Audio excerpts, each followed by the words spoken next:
दोस्तों, आज हम आपको एक ऐसी घटना सुनाएंगे जिसे सुन के आपको भी इस बात पर यकीन हो जाएगा कि हाँ, महादेव तो सच में हमारे आसपास है, बस देरी है तो आपको उनको पहचानने की। दोस्तों, वीडियो को अंत तक देखने से पहले एक बार सच्चे भाव के साथ हर हर महादेव अवश्य लिखिएगा।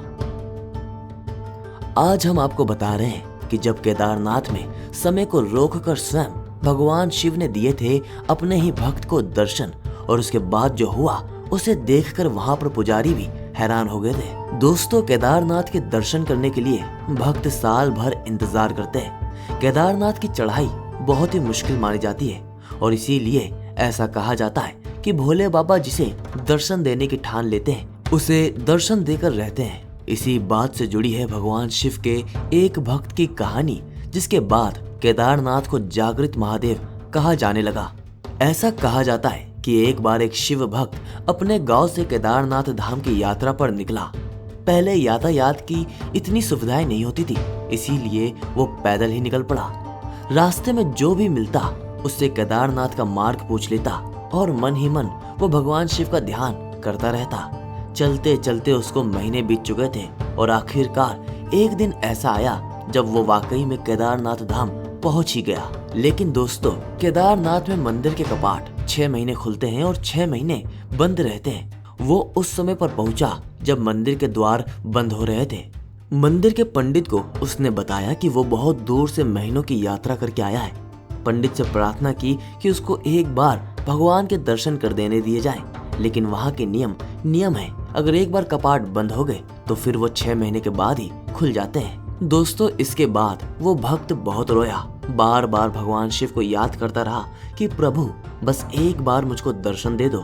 उसने वहां पर खड़े सब लोगों से प्रार्थना की कि उसको बाबा के दर्शन करने दो, लेकिन उसकी किसी एक ने भी ना सुनी। मंदिर के पंडित बोले, आप यहाँ पर 6 महीने बाद आना, क्योंकि 6 महीने बाद यहाँ के कपाट फिर से खुलेंगे।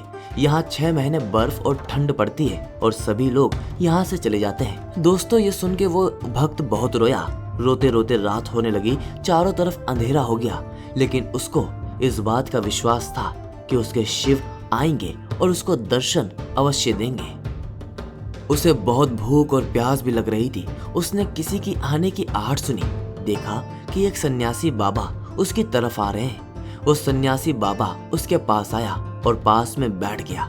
सन्यासी बाबा ने उससे पूछा, बेटा कहाँ से आए हो? उस भक्त ने अपना सारा हाल सुना दिया और बोला, मेरा तो यहाँ पर आना सारा वक्त व्यर्थ हो चुका है। मेरा यहाँ पर आना व्यर्थ हो चुका है, क्योंकि जैसे ही मैं यहाँ पे आया वैसे ही ये कपाट बंद हो गए।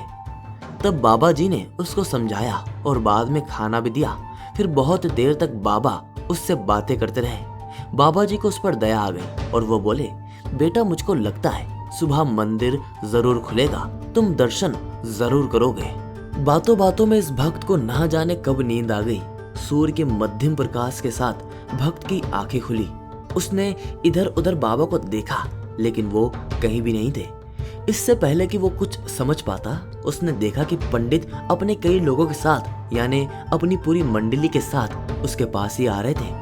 उसने पंडित को प्रणाम किया और बोला, कल आपने तो कहा था कि मंदिर 6 महीने के बाद खुलेगा, लेकिन आप सब यहाँ पर कैसे, वो भी अपनी मंडली के साथ? तब पंडित जी ने उसे गौर से देखा, पहचानने की कोशिश की और पूछा, तुम तो वही हो ना जो मंदिर का द्वार बंद होने पर आए थे, जो मुझको मिले थे? अब 6 महीने बीत चुके हैं, तुम यहाँ पर वापस कैसे आ गए? अब 6 महीने बीत चुके हैं और तुम यहाँ पर आ गए। ये सुनते ही वो भक्त आश्चर्य में पड़ गया। उसने कहा, 6 महीने बाद? मैं तो कल ही आप लोगों से मिला था, रात भर मैं यहीं पे सोया हूँ। मैं 6 महीने बाद नहीं, कल आया हूँ। उस आदमी ने आश्चर्य से कहा, नहीं, मैं तो कहीं भी नहीं गया, कल ही तो आप मिले थे। रात को मैं यहीं पे सो गया था, मैं कहीं भी नहीं गया। पंडित के आश्चर्य का ठिकाना नहीं था। उन्होंने कहा, लेकिन मैं तो 6 महीने पहले मंदिर बंद करके चला गया था और आज 6 महीने के बाद वापिस आया हूँ। तुम 6 महीने तक यहाँ पर जिंदा कैसे रह सकते हो? पंडित और सारी मंडली हैरानी में थे। इतनी सर्दी में एक अकेला व्यक्ति कैसे भला 6 महीने तक जिंदा रह सकता है? तब उस भक्त ने उनको सन्यासी बाबा के मिलने और उनके साथ की गई सारी बातें बता दी कि एक सन्यासी आया था, लंबा था, बड़ी बड़ी जटाएं और एक हाथ में त्रिशूल, एक हाथ में डमरू लिए मृगशाला पहने हुए वो सन्यासी मेरे पास आया था। ये सुनते ही पंडित और सब लोग उस भक्त के चरणों में गिर गए। बोले, हमने तो पूरी जिंदगी लगा दी किंतु प्रभु के दर्शन ना कर सके, लेकिन तुम एक सच्चे भक्त हो, तुमने तो साक्षात भगवान शिव के दर्शन किए हैं। उन्होंने ही अपनी योग माया से तुम्हारे 6 महीने को एक रात में परिवर्तित कर दिया, काल खंड को छोटा कर दिया। यह सब तुम्हारे पवित्र मन और तुम्हारे विश्वास की वजह से ही पूरा हो सका है। तो दोस्तों, अगर आपको हमारी ये वीडियो पसंद आई तो उसको ज्यादा से ज्यादा लाइक करें, शेयर करें और हमारे चैनल को सब्सक्राइब करना ना भूलें।